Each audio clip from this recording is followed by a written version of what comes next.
News Karnataka ಫಸ್ಟ್ಗೆ ಸ್ವಾಗತ. ಇಂದಿನ ಪ್ರಮುಖ ಸುದ್ದಿಗಳು. ನಮಸ್ಕಾರ, ನಾನು ಅಪೂರ್ವ ರಾಘವೇಂದ್ರ. ಈ ದಿನದ Koratagere news. Doctor G Parameshwar ಅವರ ಗೆಲುವಿಗೆ ಹರಕೆ ಹೊತ್ತಿದ್ದ ಅಭಿಮಾನಿ ದೇವರಿಗೆ 101 ತೆಂಗಿನಕಾಯಿ ಹೊಡೆಯುವ ಮೂಲಕ ತನ್ನ ಹರಕೆಯನ್ನ ತೀರಿಸಿದ ಸುದ್ದಿ ನ್ಯೂಸ್ ಕರ್ನಾಟಕ 1ರಲ್ಲಿ ವೀಕ್ಷಿಸಿ. 2023 ವಿಧಾನಸಭಾ ಚುನಾವಣೆಯಲ್ಲಿ ಗೃಹ ಸಚಿವ ಡಾಕ್ಟರ್ ಜಿ ಪರಮೇಶ್ವರ್ ಕೊರಟಗೆರೆ ವಿಧಾನಸಭಾ ಕ್ಷೇತ್ರದಿಂದ ಸ್ಪರ್ಧಿಸಿದ್ದರು. 2023ನೇ ವರ್ಷದಲ್ಲಿ ನಡೆದಿದ್ದ ತಾಲೂಕಿನ ಬುಕ್ಕಪಟ್ಟಣ ಗ್ರಾಮದ ಪ್ರಸಿದ್ಧ ಕಾವಾಲಮ್ಮ ದೇವಿಯ ಜಲಾದಿ ಜಾತ್ರೆಯಲ್ಲಿ ಕೊರಟಗೆರೆ ಪಟ್ಟಣದ ವಾಸಿ ಅರವಿಂದ್ ರವರು ಡಾಕ್ಟರ್ ಜಿ ಪರಮೇಶ್ವರ್ ಅವರ ಗೆಲುವಿಗೆ ಕಾವಾಲಮ್ಮ ದೇವಿಯಲ್ಲಿ ಹರಕೆಯನ್ನ ಹೊತ್ತಿದರು. ವಿಧಾನಸಭಾ ಚುನಾವಣೆಯಲ್ಲಿ ಡಾಕ್ಟರ್ ಜಿ ಪರಮೇಶ್ವರ್ ಗೆದ್ದ ನಂತರ 2024ರ ಕಾವಾಲಮ್ಮ ದೇವಿಯ ಜಲಾದಿ ಜಾತ್ರೆಯಲ್ಲಿ ದೇವಿಗೆ 101 ತೆಂಗಿನಕಾಯಿಯನ್ನ ಒಡೆಯುವ ಮುಖಾಂತರ ಅಭಿಮಾನಿ ಅರವಿಂದ್ ಹರಕೆಯನ್ನ ತೀರಿಸಿಕೊಂಡರು.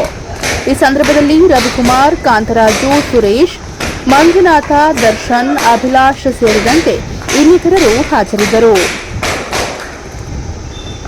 ತಾಲೂಕಿನ ಬುಕ್ಕಪಟ್ಟಣದ ಪ್ರಸಿದ್ಧ ಕಾವಾಲಮ್ಮ ದೇವಿಗೆ ಡಾಕ್ಟರ್ ಜಿ ಪರಮೇಶ್ವರ್ ಅವರ ಗೆಲುವಿಗೆ ಹರಕೆ ಹೊತ್ತಿದ್ದ ಅಭಿಮಾನಿ ಅರವಿಂದ್ 101 ತೆಂಗಿನಕಾಯಿ ಹೊಡೆಯುವ ಮೂಲಕ ಹರಕೆಯನ್ನ ತೀರಿಸಿದರು.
ಅದು ರವಿ ಆ ಕಾಲ ಹತ್ರ ರವಿ ರವಿ ರವಿ ಅಲ್ಲಿ ಕಾಲ ಹತ್ರ ಅವ್ರ ಕಾಲ ಹತ್ರ ಅವ್ರ ಕಾಲ ಆ ಕಾಲಿಂದೆ ಇನ್ನೊಂದು ಹೊಡೆದಿಲ್ಲ ನೋಡೋದ ಒಬ್ಬ ಆ ಕಾಲಿಂದೆ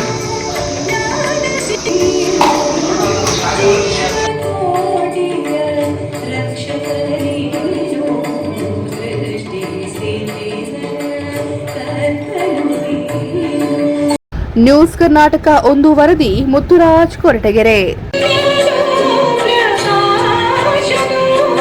ಪವಿತ್ರ